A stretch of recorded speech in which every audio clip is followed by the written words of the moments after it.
অনেক অসুস্থ দরদিরা, আমি সকলের কাছে বলবো আমার মায়ের জন্য একটু দোয়া রাখবেন। কারণ দরদিরা 20 তলা 40 তলা 50 তলার মালিক হতে পারেন, কিন্তু মায়ের একটা দুধের ধারের সমতুল্য অর্থ করে অর্জন করতে পারেননি আপনি। শরীরের চামড়া দিয়ে যদি জুতা বানিয়ে ওই মায়ের পায়ে দুধের ঋণ শোধ হয়, 20 কোটি টাকা দিয়ে মাত্র কি ঋণ শোধ করবেন দরদি আপনার মায়ের?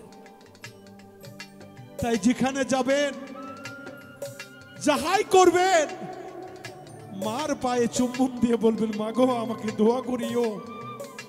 মা যদি একবার কোন সন্তানকে বলে, বাবা গো আমি তোকে দোয়া করলাম, আল্লাহ তোকে অনেক বড় করবে। দরদি ধনের ধনী হলে ধনী হওয়া যায় না, মায়ের দোয়া নিয়ে যে ধনী হয় সেই সন্তানই এই যুগে ধনী।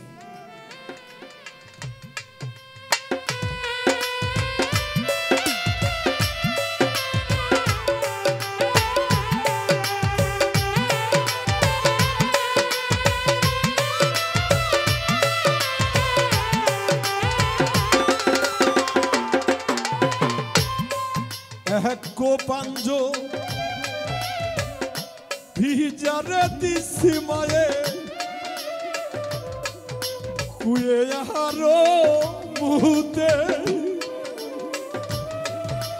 আর এক পাঞ্জর ভিজা দিছি রে মা গো মা শেষিতে।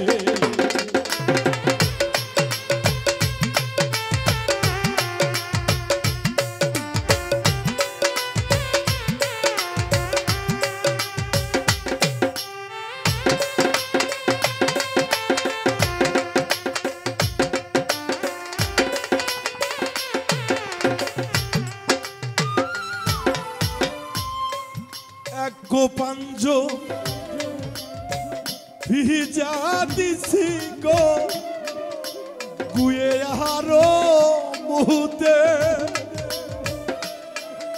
আর এক পাঞ্জ ভিজা দিছি গো মা গো মা শাসিতে।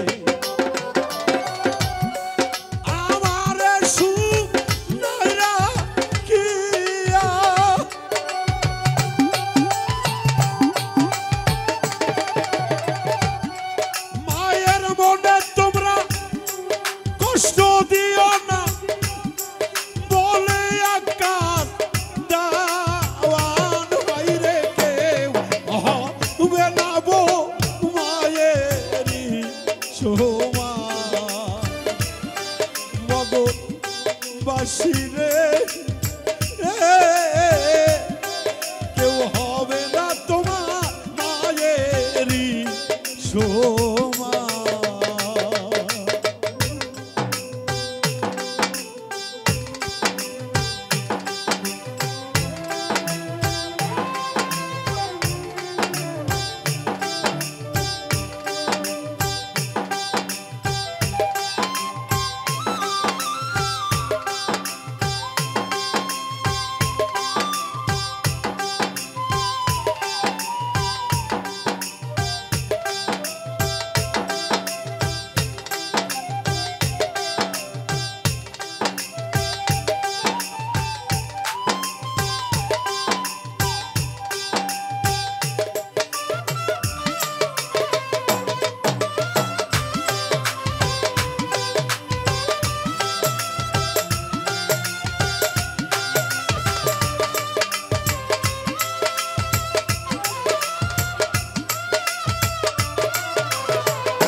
যাহারে পাইয়া ভুইলা গেল রে মা জননী কথা, সুযোগ পাইলে সে তো মারে রে কইরা দিবে একা।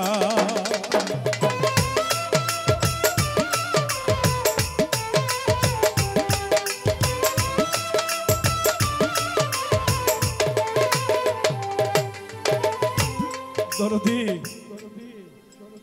আপনার আমার স্ত্রী ঘরে সবার আছে, সবাই এক না।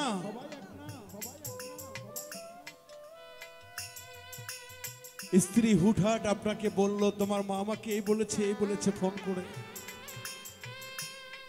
স্ত্রীকে বুঝ দাও, মিথ্যা হলেও তাকে সান্ত্বনা দাও, তুমি চুপ করো, আমি আসি। উত্তেজিত ভাষায় না, স্ত্রীর কাছ থেকে শুনবে, মায়ের কাছ থেকে শুনবে। দরদি, মায়ের উপর একবার চোখ রাঙিয়ে কথা বললে আল্লাহ বলে ফেরেশতা তুমি তাড়াতাড়ি জমিনে চলে যাও, কারণ সেই জায়গায় দাঁড়িয়ে আমার বান্দা আমার মায়ের সামনে মাথা উঁচু করে চোখ রাঙিয়ে কথা বলতেছে, আমি সহ্য করতে পারতেছি না, তুমি ওরে থামাও। অভিশাপ মায়ের অন্তর থেকে আসতে হবে না দরদি, তাৎক্ষণিক আপনি অসুস্থ হয়ে যেতে পারেন। তাই মাকেও কষ্ট দিয়ে নয়, স্ত্রীকেও মারপিট করে নয়, বুঝিয়ে স্ত্রীকে বলো, ও যদি তোমার মা হতো গর্ভধারিণী তাহলে তো শত আঘাত করলো তুমি সহ্য করতে। ও তো মা, আমার মাকে সেবা না করলে আমার আদর থেকে তুমি বঞ্চিত হয়ে যাবা।